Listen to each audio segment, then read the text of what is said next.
사이다 무비튼. 어느 날 갑자기 교통사고로 아내가 세상을 떠났다. 그때 나는 평소처럼 회사에 출근해서 일을 하고 있었다. 그런데 한 직원이 경직된 얼굴로 달려와서 내 아내가 사고가 난 것 같다고 말해줬다. 그 순간 나는 뇌가 멈춘 것처럼 아무 생각이 안 났고 그 자리에 동상처럼 굳어버렸다. 그러자 상사가 "뭐해? 얼른 병원 가야지!" 그 말을 듣고 나는 여전히 멘붕 상태였지만 몸은 병원을 향해 달려갔다. 하지만 내가 병원에 도착했을 때 아내는 이미 숨을 거둔 뒤였다.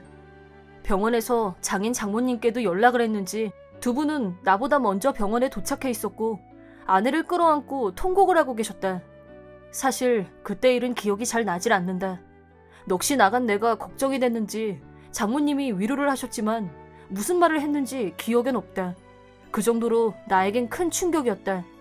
나와 아내 사이엔 고등학생인 딸이 둘이 있었는데 학교로 누가 연락을 했는지 내 뒤를 이어서 병원에 도착했고 아내를 본 순간 바닥에 주저앉아 두 아이가 동시에 울음을 터뜨렸다.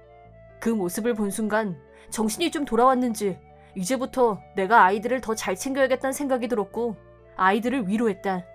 "괜찮아. 아빠가 있잖아." "왜 우리 엄마가 이렇게 된 거야?" "엄마." 하루아침에 엄마를 잃은 슬픔을 주체하지 못하는 딸아이들을 나는 그저 말없이 안아줬다. 나는 상주로서 아내의 장례식을 준비하고 문상객을 맞았다. 아내는 밝고 명랑한 성격이라 사람들과 잘 지냈고 언제나 활기차게 대화하는 사람이었다. 그래서 아내의 부고를 듣고 달려온 사람들은 모두들 슬퍼하며 함께 울어주고 믿을 수 없다며 안타까워했다. 상주인 내가 문상객들과 일일이 인사를 나누고 있을 때 형 부부가 문상을 왔다. "여긴 왜 왔어? 이거 뭐지? 초상집에 문상 온 형한테 너 이 태도는 좀 아닌 것 같은데?" 내가 형 부부한테 이렇게 적대감을 드러내는 데는 이유가 있다. 아까 말했듯이 아내는 건강하고 밝고 잘 웃는 사람이었지만 체질적으로 몸이 허약해서 회사에서 일하다가 갑자기 몸이 안 좋아지거나 일을 계속하기 힘들었던 적이 많았다. 그래서 나는 아내에게 전업주부를 권했고 집에서 가정에만 충실해달라고 부탁했다. 아내는 직장을 포기하고 나서 내 수입으로 집안을 꾸리기 위해 항상 절약하고 열심히 살림했고 가족을 위해 맛있는 요리를 만들었다. 그런 아내가 있어서 우리 가족은 경제적으로는 넉넉하지 않았지만 언제나 행복했다. 하지만 형 부부는 경제적으로 여유가 없는 우리를 빈곤층이라며 대놓고 무시했다. 나는 고졸이었지만 형은 대학을 나와서 큰 회사에 취직도 하고 처세에 밝아서 제법 잘 살고 있었다. 그런 이유로 잘난 척하면서 직장에 못 다니는 아내를 무시하고 깔보고 사회에 도움이 안 되는 인간이라며 비웃었다. 아무리 형이라고 해도 그런 인간은 안 보고 살자는 게 내 솔직한 심정이었다. 형수도 형과 마찬가지고 못 산다는 이유로 아내에게 함부로 대했다. "미안하지만 그만 돌아가. 고인을 진심으로 애도하지 않는 사람은 이 자리에 올 자격이 없으니까." 그렇게 형 부부를 그 자리에서 쫓아보냈다. 쫓겨나면서 나한테 온갖 욕을 다 하고 갔지만 아내를 진심으로 애도하는 사람들이 모여있는 이 자리에 그런 인간들이 섞이는 걸 원하지 않았기 때문에 욕 따위는 무시하면 그만이었다. 아내는 많은 사람들의 진심 어린 기도 속에서 천국으로 떠났다. 장례식이 끝나고 아내의 유품을 정리하다 보니 아내가 가입해둔 보험이 있었다. 아내는 자기가 죽은 후에 남은 가족에게 도움이 되도록 꽤 큰 금액의 보험금에 가입해 있었다. 그걸 본 순간 나는 눈물이 터져 나왔고 멈추기 힘들었다. 아내는 생전에 아이들을 생각해서 보험을 들어두는 게 좋겠단 말을 했었다. 당장은 생활비가 더 중요했기 때문에 아주 고액의 보험은 들 수 없었지만 내가 사망했을 때 당장 가족들이 곤란해지지 않을 정도의 금액이 보장되는 보험에 가입하기로 했다. 그때 아내가 내가 죽었을 때도 보험금 받을 수 있게 나도 꼭 가입해야겠다 라고 말했었지만 아이들 앞으로도 필요한 보험이 있어서 아내 생명보험은 좋은 보험을 들 여유가 없었다. 농담으로 내가 "걱정하지 마. 당신은 운이 좋으니까 아마 100살까지 살 거야 라는 말을 한 적이 있었다. 하지만 아내는 본인이 몸이 약하다 보니 혼자서 자기한테 무슨 일이 생겼을 때를 대비해서 절약하고 또 절약해서 부담이 되는 보험금을 지불하고 있었던 것이다. 몸이 약해서 직장도 다니기 힘들었던 사람이 언제나 항상 그리고 마지막까지 오직 가족만을 생각했다는 사실에 아내에 대한 고마움과 이제 아내가 없다는 현실이 겹쳐지면서 아내가 떠난 후 처음으로 큰 소리를 내서 펑펑 울었다. 아내가 천국으로 떠난 후 나는 천천히 딸아이들과 셋만의 생활에 적응해 나갔다. 그러던 어느 날 저녁 형 부부가 집으로 찾아왔다. 현관문도 열어주기 싫었지만 안 가고 버티면 주변에 민폐가 될 것 같아서 들어오라고 했는데 자리에 앉자마자 형이 불쑥 이런 제안을 했다. 너도 딸들하고 살기 어려울 텐데 우리가 남도 아니고 형제끼리 같이 살면서 서로 돕는 게 어때? 형과 형수는 실실 웃으면서 황당한 소리를 냈다. 그럴 필요 없어. 나하고 애들하고 충분해. 애들이 아직 어리잖아. 여자애들이고. 우리 집에 들어와 살면 우리 와이프가 요리도 하고 청소도 해주고 좋잖아. 너한테 더 득되는 일일 텐데? 말 같지도 않은 소리.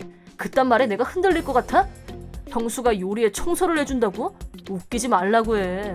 형수가 상식 없는 건 이미 다 아는 사실이고 언젠가 한번 형한테 일이 있어서 집에 갔었는데 집안꼴이 말이 아니었던 건 말할 것도 없다. 요리 솜씨도 엉망이라 남편인 형도 밥을 집에서 안 먹고 밖에서 먹고 들어간다는 건 이미 가족들 사이에선 상식이었다. 갑자기 무슨 그런 배려까지? 됐으니까 그 말하러 온 거면 그만 돌아가. 그 태도가 참 거슬리네. 너 이러는 거 보험금 혼자 꿀꺽하려고 그런 거잖아. 형이 그 말을 한 순간 이 두 사람이 무슨 목적으로 찾아와서 헛소리를 했는지 명확해졌다. 그러니까 형은 나랑 같이 살면서 아내 앞으로 나온 보험금을 자기 돈처럼 쓰려는 속셈이었던 것이다. 지금 그걸 말이라고 해? 아내 보험금 받은 건 사실이지만 그게 형하고 무슨 상관인데? 왜 상관이 없어? 다 같은 가족인데. 실은 내가 요즘 돈이 좀 필요해. 많이나 안 바라니까 조금 융통해주면 고맙게 쓸게. 그래도 재수씨가 막판에 큰 선물 주고 가서 너도 좋지? 막말을 하고 나서 뻔뻔하게 웃고 있는 형 부부를 본 순간 피가 거꾸로 솟았고 테이블을 주먹으로 쾅 내리쳤다. 당장 나가. 니들한테 줄 돈은 한 푼도 없으니까. 화가 난 나는 두 사람을 억지로 끌어내다시피 해서 집 밖으로 내쫓았다. 혹시나 해서 형 부부한테 무슨 일이 있는지 알아봤는데 두 사람은 도박 의존증으로 이미 적지 않은 돈을 도박으로 날린 것 같았다. 그런 인간들한테 아내가 마지막으로 남긴 유산을 내가 뺏길 것 같아? 그 후 나는 형한테 오는 모든 연락을 차단했다. 핸드폰에 불이 났고 라인에는 돈 또 고른 놈, 내 돈 내놔 라며 광분했지만 철저하게 무시했다. 그리고 얼마 후 형 부부가 경찰에 체포됐다.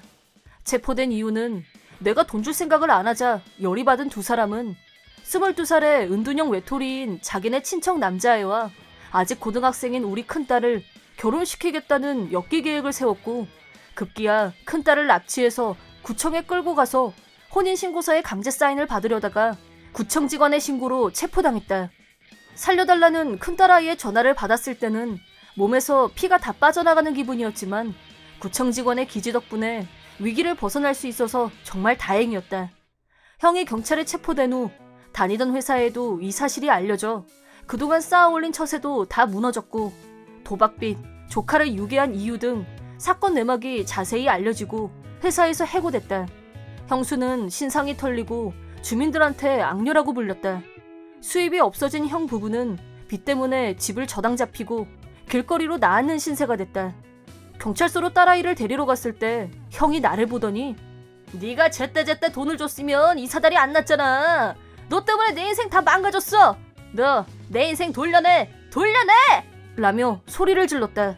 도박에 미쳐서 재산을 탕진하고 조카를 유괴해서 범죄자가 되고 그렇게 자기 인생을 망친 장본인이 자신이란 것도 모르는 어리석음이라니. 아무리 형이라지만 내 딸에게 위협을 가하고 인생까지 농락하려고 한 죄는 절대 용서할 수 없다. 결국 미수로 끝났기 때문에 실형을 선고받진 않았지만 형 부부의 인생은 이미 망가질 대로 망가졌고 모두 스스로 판 무덤이었다. 나와 딸아이들은 앞으로 2번 다시 형 부부와 마주치지 않기 위해 멀리 이사를 가기로 결정했고 새로운 곳에서 새롭게 시작하기로 했다. 새로 이사할 곳은 아내의 고향 처갓집 근처다. 장인 장모님께 이사할 뜻을 전하자 우리 딸이 죽은 건 슬프지만 자네는 아직 살아있잖아. 자네 인생도 중요한데 우리 집 근처로 이사 오면 자네 인생에 방해가 되지 않겠나? 라면서 내 걱정을 해주셨지만 내 인생에 아내는 오직 아내 한 명뿐이고 그 사실은 변하지 않을 것이다.